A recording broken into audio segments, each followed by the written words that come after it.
That's the thing I most appreciate about John Kasich. You can read about him and he's accomplished all kinds of great things. The other thing I like is he ran for office. He wasn't supposed to win. In first race, you were supposed to get these. I know that feeling when I first ran back in '94.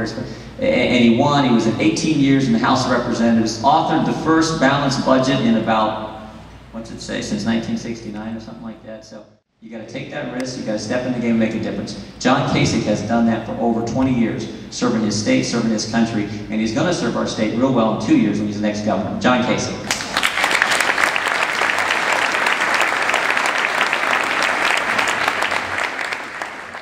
Let me tell you a little bit about who I am. Some of you have seen me on TV. You know, Bill O'Reilly is tall. He's just like he seems, and get that question out of the way. I grew up, you've seen me like that, you've read the bio maybe, but let me give you the real story. I grew up in a little town outside of Pittsburgh called McKees Rocks. And McKees Rocks is a very blue-collar, democratic town. If the wind blew the wrong way, people would find themselves out of work. My father was a postman, a mailman. He carried mail on his back for 29 years. He delivered the mail to our home. And my mother was sort of the typical blue-collar housewife. She was kind of in and out of the workforce depending on what trouble the three kids were getting in. And, but it was a place where I felt that people could not control their destiny, that their destiny was controlling them. And I can remember saying to my mother, "Mom, you know, the things that you say are very correct, but why is it we're not getting anywhere?" And she'd say, "Johnny, because we don't know anybody here. We don't have any power in McKees Rocks. But Johnny, if you ever get anywhere, you should swing for the fences." And I got my values in McKees Rocks, but I sort of knew I needed to leave. And when I graduated from high school, I made a very, very traumatic trip, 180 miles to the west, to that little school down south called Ohio State University. And I remember the Sunday that my parents took me to my dormitory. I would assume that it was going to be like a dormitory, you know, up here at Finley, you know, just sort of a little place where I'd go. And we pulled up in front of this tower that was 23 floors high, and I came to find out I was going to be like on the 21st floor of this tower. And then I found out I had 15 college roommates, and then I found out that the tower was filled with all 18-year-old kids just like me, boys and girls that had never been away from home before. And right next door, of course, a duplicate tower, 23 floors high, filled with all 18-year-old freshmen boys and girls, never been away from home before. And I came to find out, Cliff, many years later, that the people in the downtown of Columbus used to refer to these towers as Sodom and Gomorrah. And it was an earned reputation, trust me. And they had a lot of rules because they were very nervous about people, you know, jumping out the window, throwing one another out, and all this crazy stuff. We were there 10 minutes, and all the rules were broken. And I hadn't broken any of them because I was, you know, frankly, pretty nervous about being away.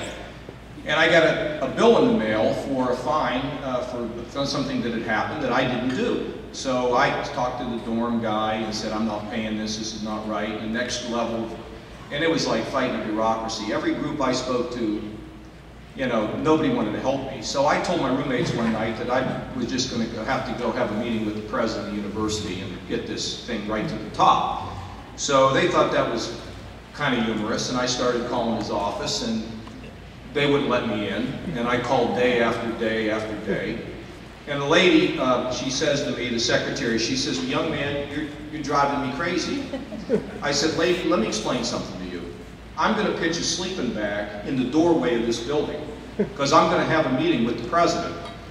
She said, "Well, why don't you come on over tomorrow and let's get this out of the way." So I put my hair up under my hat and put on my best blue jeans, and blue jean shirt and necktie, and I went over to see the president of the university. And I walked in his office, and it was very impressive. He was very impressive. You've heard of him. His name is Novice Fawcett. They've named the Fawcett Center after him. You park your car there when you go to the football games. He was an epitome of a college president. 6'4", 6'5", baritone voice, charismatic and authoritarian.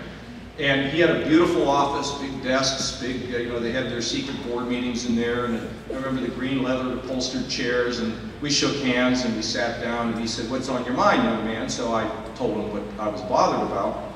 And I said, "Sir, I've been in school now for about 30 days here at Ohio State, and I'm undecided. But, you know, when I look at the secretary, the office, the desk, the chairs, the whole deal, I'm thinking maybe this is the job for me, you know? You know, what exactly do you do in this job? And he said, well, you know, I have academic responsibilities and fundraising responsibilities, and this was in 1970. He said, tomorrow I'm going to fly down to Washington and have a meeting with President Nixon, because I was the only major college president to have supported him in 1968. And I said, well, Dr. Fawcett, there are a number of things that I would like to talk to him about also. Do you think I could go with you? And he said, no. And I said, well, if I go back and I write a letter, would you give it to the president?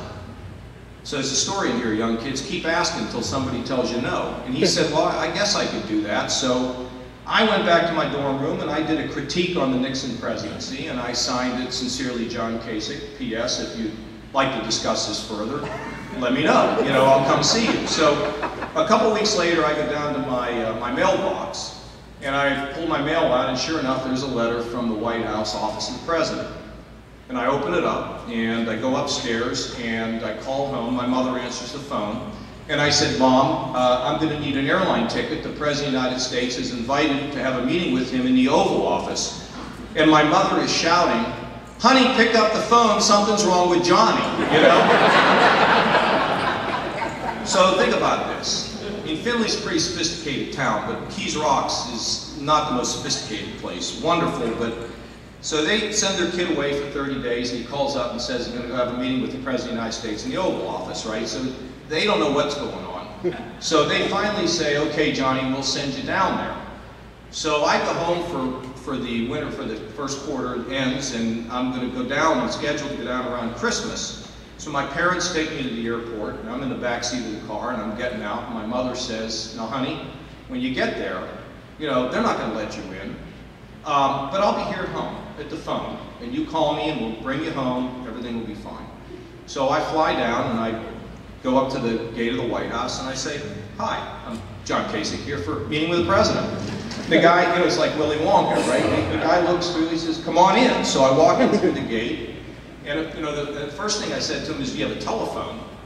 And he said, for what? And I said, well, I got to call home. My mom didn't think I was going to get in. So I go in the booth, and Mom, I made it. And I go in, and I'm sitting right outside the Oval Office. And this guy walks up to me, and he says, young man, you're going to get 5 minutes alone with the President of the United States. That's something, isn't it? Let me tell you what I'm thinking.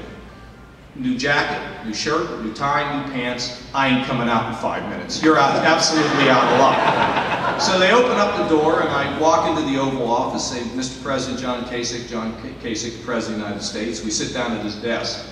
The good news is, as a first quarter 18-year-old freshman, I spent almost 20 minutes alone with the President of the United States in the Oval Office.